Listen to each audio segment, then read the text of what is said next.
So you read The Emperor's Soul, Brandon Sanderson's short story in the Cosmere, and one of his best rated short stories, a winner of the Hugo Award, and you loved this, and you are looking for some full-length books that give off some of the vibe of things that happen in Emperor's Soul. Well, I'm here to give you 4 recommendations of books that I feel like touch on certain vibes and feelings from The Emperor's Soul. So this is going to be a spoiler-ish video because this book is so short, it's a novella, so I can't really say, hey, if you liked this thing from this novella, then read this book without telling you what the thing is from The Emperor's Soul. So keep that in mind if you haven't read this yet. Maybe swipe off and come back later. But if you loved Emperor's Soul, here's the next 4 books I think you might like. If you liked the aspect of The Emperor's Soul that was an individual stuck in this like prison-like environment and has to use a lot of creativity and manipulation to figure out the guards and to figure out what's going on outside their cell in order to get out, if that aspect of this book really intrigued you, I recommend you pick up A Conspiracy of Truths by Alex Rowland. I absolutely love this author. This is one of my absolute favorite authors. Despite what the cover looks like, because I feel like this cover really gives off of, this is a classic type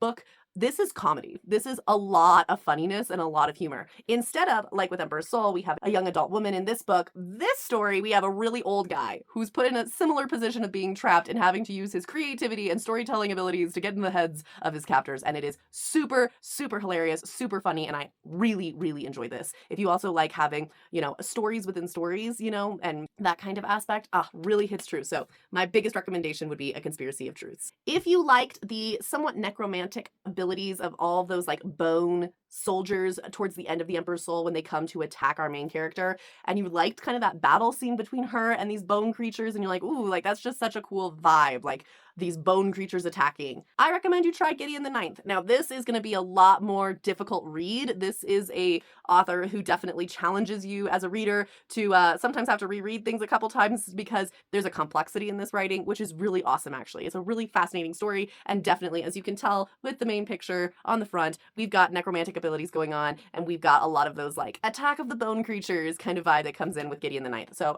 maybe try this one. This is really good. If you liked the Emperor's story, background story, King Ashravan in this story, if you liked the aspect of an emperor who has like complexity in his character, and you find a person who is in a position of power who had a lot of hope for positive change and then had personal, issues come up and things that happen in the world that kind of prevented the ability to become what he wanted to be as a leader. If Emperor Ashravan's story narrative was intriguing to you, I would recommend picking up A Taste of Golden Iron, also by Alex Rowland. Now, keep in mind, this is a romantasy, so it is a very different vibe from The Emperor's Soul. But when we come to Emperor Ashravan, I feel like the main character in this story is not Emperor Ashravan, but he also gives off a leader who has personality, characteristic struggles that make it difficult for him to be a successful leader, even though he has a strong desire to be a good leader. So I think this is a really good way of exploring that aspect of King Ashravan, if that was something that like kind of piqued your interest.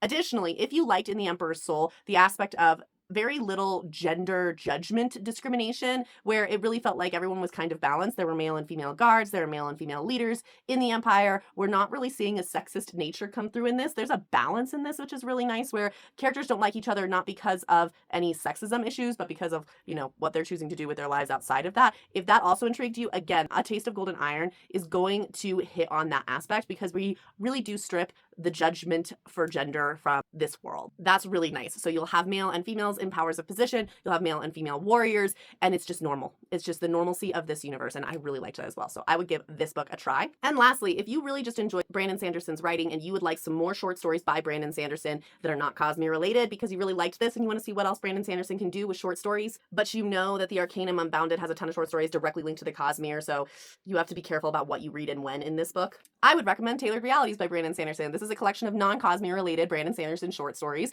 and they're fabulous. There's a lot of really good ones. My absolute favorite is Firstborn. I absolutely adore that short story. It's a 5-star short story that's in Tailored Realities. Just a little side note, there's 2 short stories in here that do contain spoilers for non-Cosmere related Brandon Sanderson books, and that includes Defending Ilsium, which apparently has minor spoilers for the Skyward series, and then there is also Mitosis, which contains major spoilers for the Reckoner series, so keep that in mind. I would kind of avoid those if you have any intention of reading Brandon Sanderson's other non-Cosmere related series. But as I said, if you want more Brandon Sanderson short stories that are not going to be a problem with the Cosmere and having to read a ton of other Cosmere books, pick up Tailored Realities. I think you'll have fun with Brandon Sanderson's other short stories that are in here. The last book I would recommend subtly for The Emperor's Soul is if you really like the Blood Sealer character and you liked this aspect of a character that can do wacky things with blood magic and also, just has a unique personality, you know, cares about people, but also like engages in like what feels like dark forbidden magic. Like if you really liked The Bloodsealer, I think it would be probably an interesting path to kind of explore the Nevernight Chronicle.